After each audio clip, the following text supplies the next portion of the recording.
When I first started drawing from photos, because I wanted to draw as realistically as possible, I would observe my reference carefully and then try and reproduce what I saw with my pencil or my pen. And yet I was continually frustrated because somehow trying to do this, I could never capture the realism. I could never capture the detail. I could never end up with something that looked as real as what was in my reference. What I drew could never capture everything that I was looking at.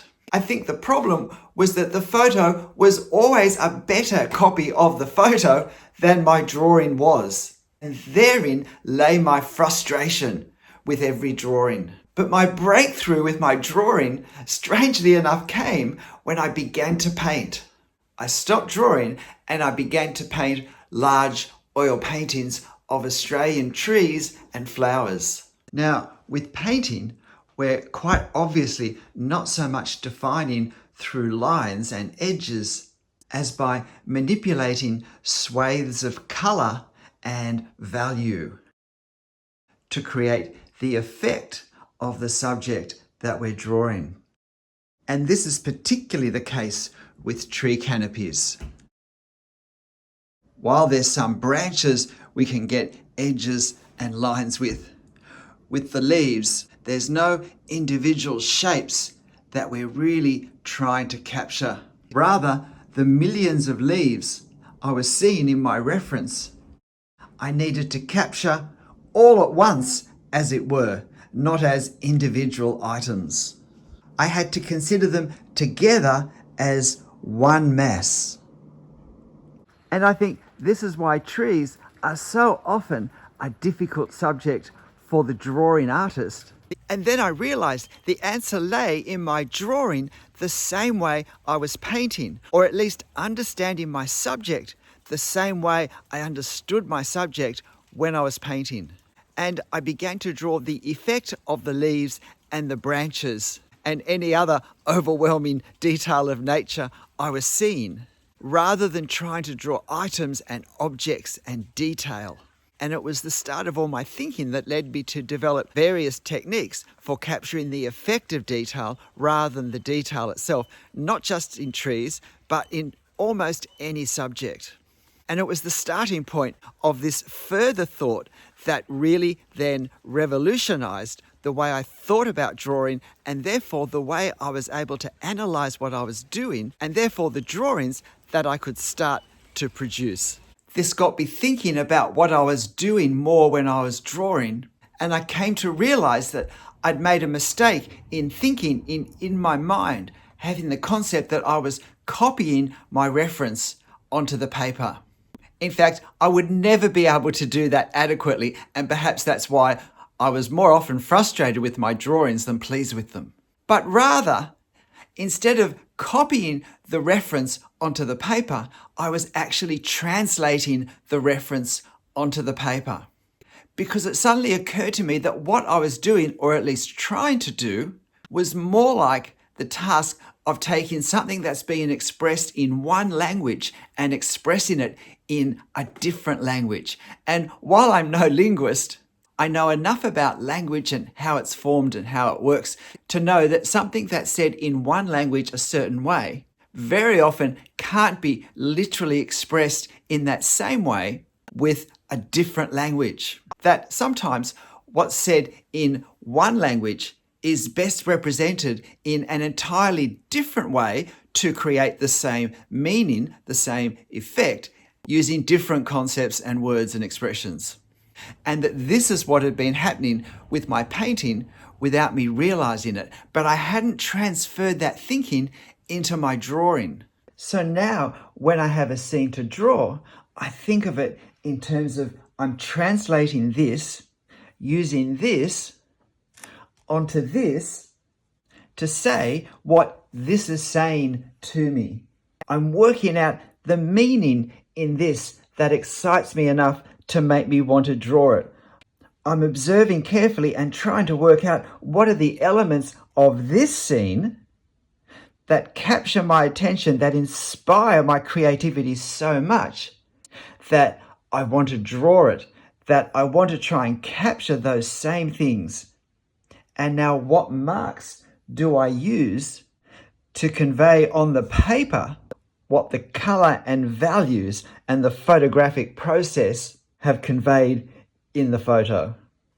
And keeping the thought of this as a translation work was incredibly helpful because it freed me from literalism.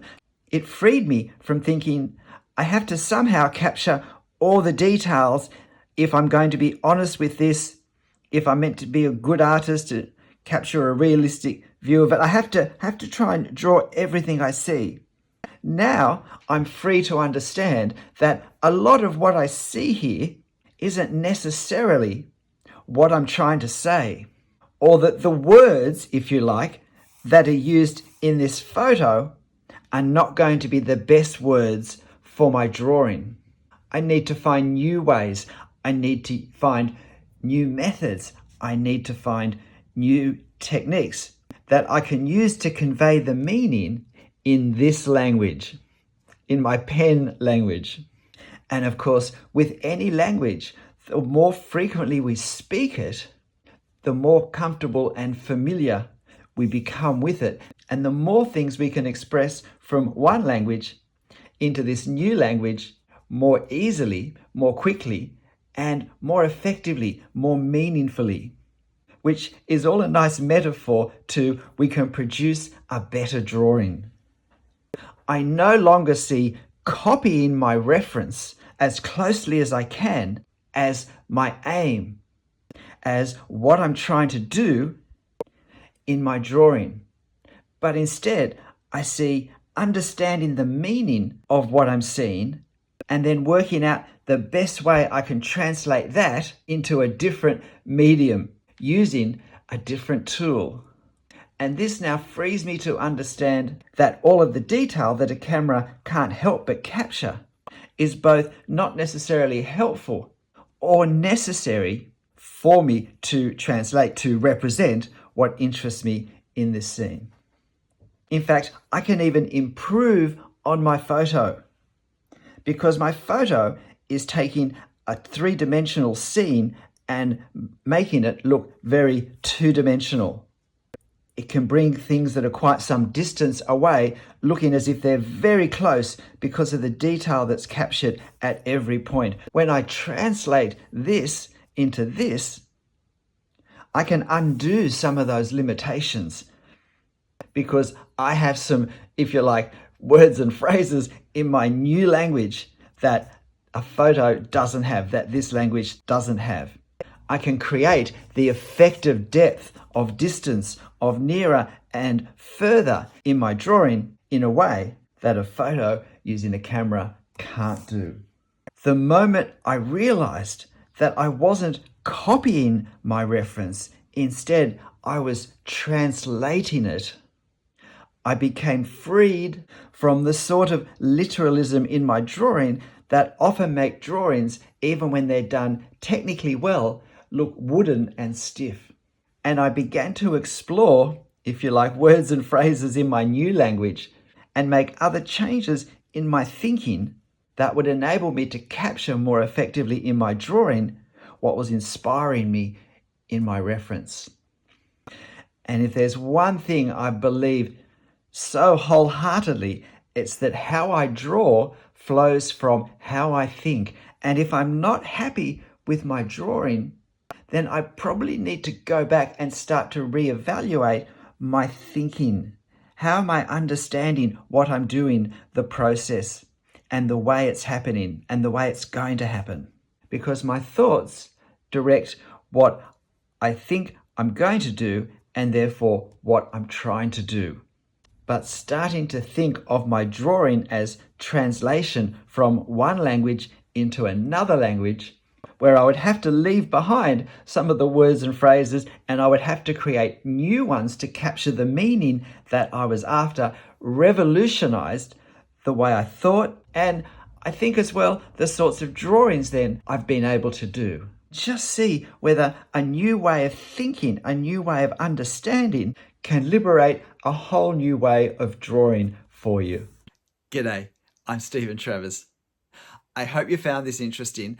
I hope you found it helpful. And even more so, I hope you found it stimulating enough that you're prepared to give it a go. What we do flows from how we think. And for me, coming to understand my drawing as not copying what's in my reference as closely as I can, but of actually a translation process into a different language really freed me up to leave behind the weaknesses of my photo and start to create the strengths that drawing in pen or pencil or any media that we're using gives us. But look, whatever you draw and however you draw it and however you think when you draw it, make sure you have fun. I'll see you next time. Bye.